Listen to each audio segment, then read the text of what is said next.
man. I lost my place.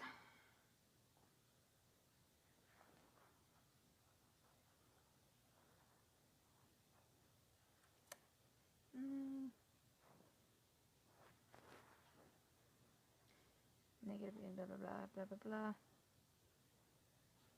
The age mutilated were characterized based upon the materials of Italian invention, but let us not be betrayed from a defense. Ah, you can streamer. Thank you. I much appreciate that. Nice. But let us not be betrayed into a defense, into a critical history of poetry and its influence on society. Be it enough to have pointed out the effects of poets in the large... Aww, thank you.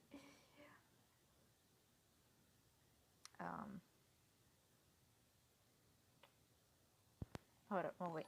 There we go. Yay. High five, Mr. King Joseph.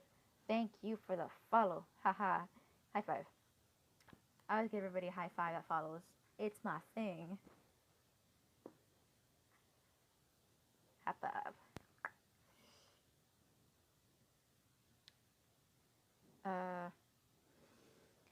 Be it enough to have pointed out the effects of poets in the large and true sense of the word upon their own and all succeeding times. Oh, my bad. I misread that. Josiah. My bad. Or just... Right, Josiah. Or C. Pretty sure Psy. Josiah. Man, I forgot to mute that. Okay. Okay, cool. Josiah. King Josiah. Okay. But poets have been challenged to resign the civic crown to reasoners and mechanists on another plea. It is admitted that the exercise of the imagination is most delightful, but it is alleged that that of reason is more useful. Let us examine... Ooh, I already read that. So that means I was in the middle of here. Okay, whatever. I was pretty close. Pleasure or good, in a general sense, is that which the consciousness of a sensitive and intelligent being seeks, and in which, when found, it acquiesces. There are two kinds of pleasure, one durable, universal, and permanent, the other transitory and particular. Utility may either express the means of producing the former or the latter.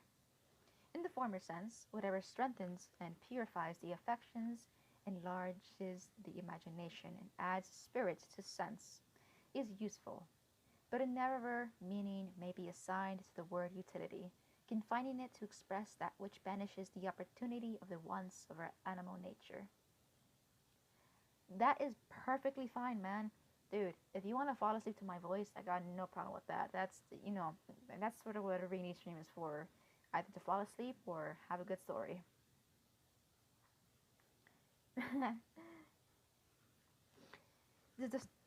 The surrounding men with the security of life, the dispersing the grosser delusions of superstitions, and the conciliating with such degree of mutual forbearance among men as may consist with the motives of personal advantage. Undoubtedly the promoters of utility in this limited sense have their appointed office in society. They follow the footsteps of poets and copy the sketches of their creations into the book of common life. They make space and give time. Their exertions are of the highest value, so long as they confine their administration of the concerns of the inferior powers of our nature within the limits due to the superior ones. Don't mean, but I am 18 y'alls, 18. But whilst the skeptic destroys gross superstitions, let him spare to the face, as some of the French writers have defaced, the eternal truths charactered upon the imaginations of men.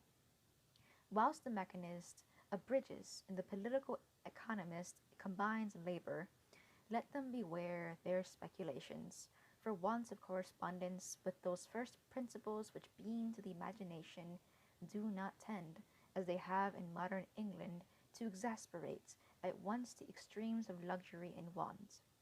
They have exemplified the saying, to him that hath more shall be given, and from him that hath not, the little that he hath shall be taken away.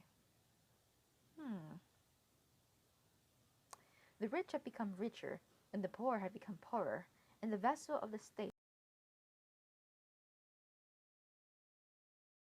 is driven between the scilia and the corporeus of anarchy and despotism. Such are the effects which must ever flow from an unmitigated exercise of the calculating faculty. I would type in Spanish. I hate looking up how to spell them. I don't read Spanish.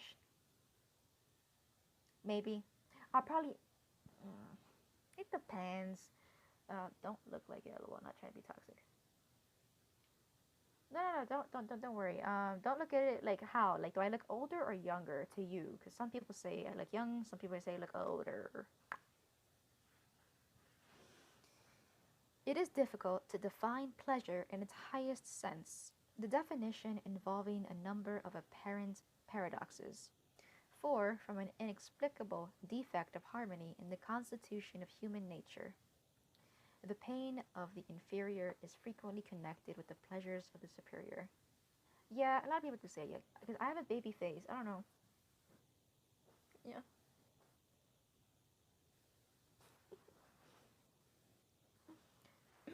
The pain of the inferior is frequently connected with the pleasures of the superior. Okay. Superior portions of our being. Sorrow, terror, anguish, despair itself are often the chosen expressions of an approximation to the highest good. Our sympathy in tragic fiction depends on this principle. Tragedy delights by affording a shadow of the pleasure which exists in pain.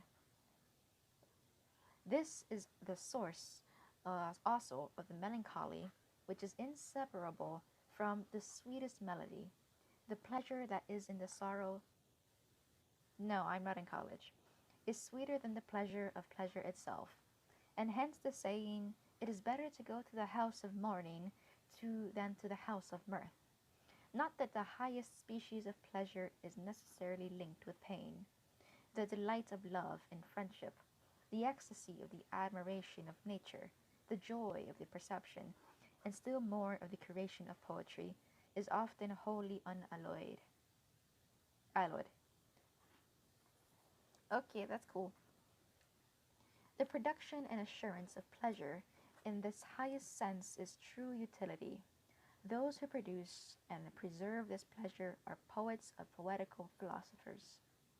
The exertions of Locke, Hume, Gibbon, Voltaire, Rousseau, are their disciples in favor of oppressed and deluded humanity, are entitled to the gratitude of mankind. Yet it is easy to calculate the degree of moral and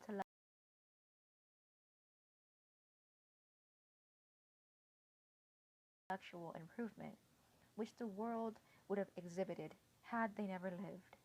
A little more nonsense would have been talked for a century or two, and perhaps a few more men, women, and children burnt as heretics.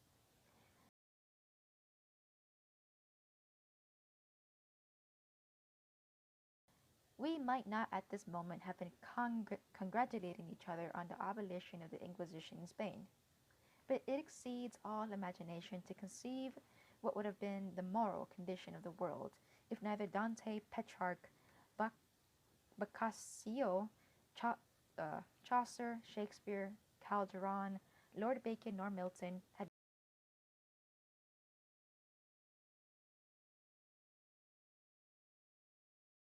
never existed. If Raphael and Michelangelo had never been born, if the Hebrew poetry had never been translated, if a revival of the study of Greek literature had never taken place, if no monuments of ancient sculpture had been handed down to us, and if poetry of the religion of the ancient world had been extinguished together with his belief, the human mind could never, except by the intervention of these excitements, have been awakened into the invention of the grosser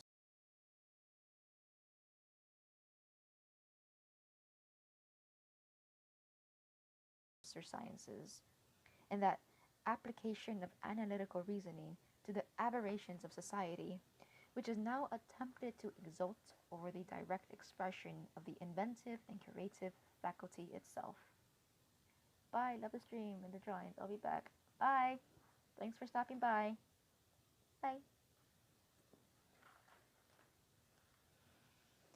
We have more moral, political,